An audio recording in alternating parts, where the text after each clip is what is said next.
Good evening, everyone. My name is Nate Merrill, and this is my leadership analysis of the movie Remember the Titans. Remember the Titans is based in 1971 in the city of Alexandria, Virginia. Multiple schools are combining. One of them is mostly white and the other prominently African American. And it follows their journey of the football team and how they came together and made an entire team bond and town bond. And I think we all can remember the day we watched Remember the Titans.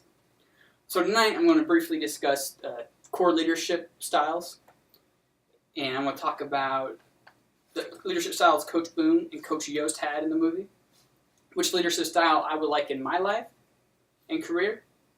I will pick a scene that stood out to me with the follow and leadership dynamic, and I'll also be talking about organizational culture concerns that Coach Boone and Coach Yost had in the movie. So the three core leadership styles are authoritative or autocratic, and then democracy and participative, and laissez-faire. Authoritative is a dictatorship. One person's in charge and makes all the decisions. Democratic is the opposite of that. The leader takes advice of his subordinates and adds that to the decision-making process so everybody's heard. And laissez-faire is a leader just doesn't make a decision because he's too afraid to. And there's also two oriented leadership styles I want to discuss today, and that was task-oriented and relationship-oriented. Task-oriented leader, the mission comes first. High job performance and mission is the first priority. And then relationship-oriented, the opposite of that. Relationships come first. The leader wants to be liked, and the mission comes second. Coach Boone was a very authoritative leader. He even spoke, just like Captain Ramsey did in Crimson Tide, and says, "This is a dictatorship, not a democracy." And before they got on the bus, Coach Boone made sure that Gary Bertier knew who was in charge. He made him call Coach Boone Daddy. So he knew that he had to go through Daddy to play on this team and to start on this team and to excel. And there was also a scene when the team was doing up-downs at camp, and somebody yelled, "We need water," and Coach Boone said, "Water is for the cowards. Water is for the weak. Water for washing blood off my uniform. And you don't get blood on my uniform. See, my uniform, everything is Coach Boone's." Coach Yost was the opposite, very democratic. Coach Boone, I'll go back to Coach Boone real quick. He was very task-oriented as well. The mission came first. Winning came first. He's quoted as saying, "I'm a winner. I'm going to win."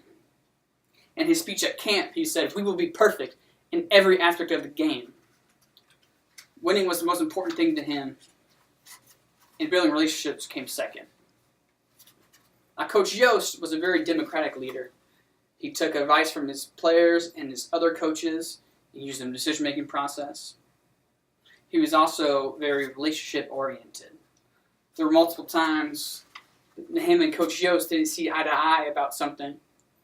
One of them, of course, was they were about to go run, and Coach Yost came up to Coach Boone and said, they're high school football players, not Marines, before they're going to go on that long jog. And there's a particular scene that stood out to me when coaches were having lunch. Coach Yost pulled out plays and said, "These are plays that we had from when we won the district last year."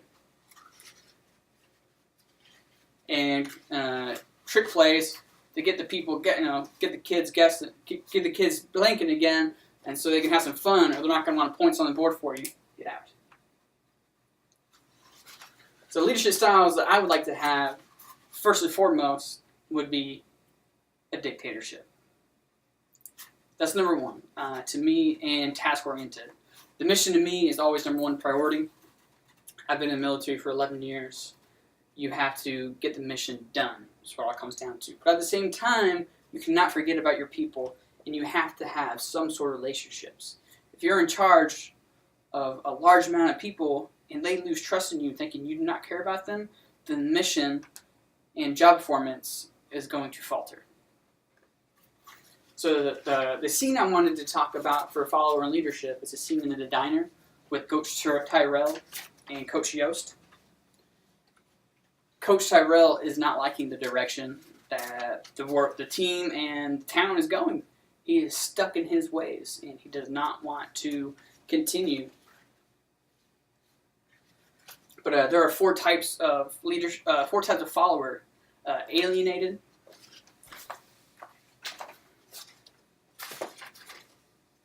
conformist, passive, and exemplary. Passive, it requires constant attention, and that's the type of follower that Coach Tyrell was. He was against Boone from the very beginning, but Coach Yost still was being a democratic leader and a relationship oriented, so he let Coach Tyrell make his own decision to leave or not. But I believe Coach Yost knew that for the success of the team that Coach Tyrell needed to leave because he was starting to become, he was starting to become poisonous to the team and affect other people just talking. And the organizational concerns that the team had was the whole diversity aspect that Coach Boone, Coach Yost had to corral.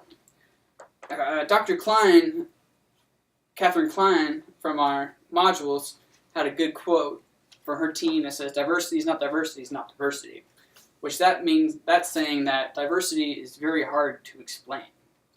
And race and gender are very broad strokes. You have to get deeper than that to find the root cause.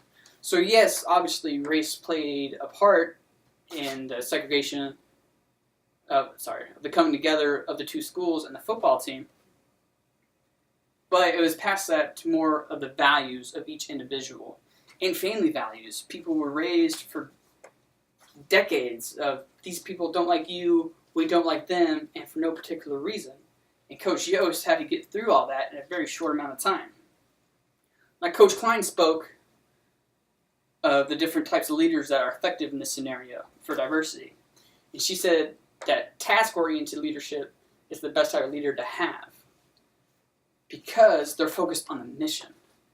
So the players can't keep hating on each other if they're focused on what's ahead, getting the mission done, getting the job done, and getting victories on the field.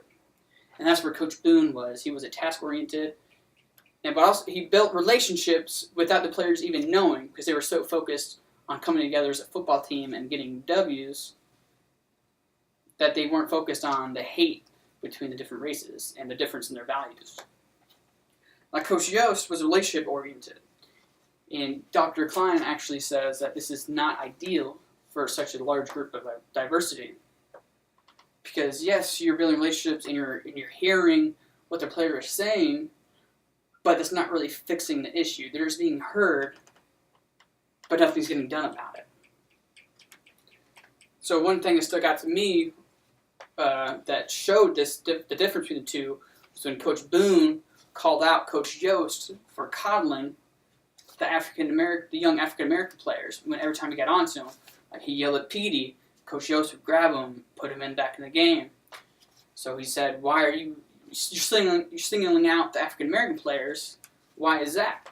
And it seemed like Coach Yost was overcompensating, trying to build the relationship with the African American kids. So tonight I briefly discussed the core leadership styles and the oriented leadership styles. I spoke about the leadership styles that Coach Boone and Coach Yost used in the movie. The leadership styles that I want in my life and career. I talked about a scene that stood out to me in the movie between Coach Tyrell and Coach Yost, and the type of follower and leadership style that was used. And then I talked about the organizational cultural concerns that Coach Boone and Coach Yost had to deal with this other movie. So thank you for listening. Have a great night.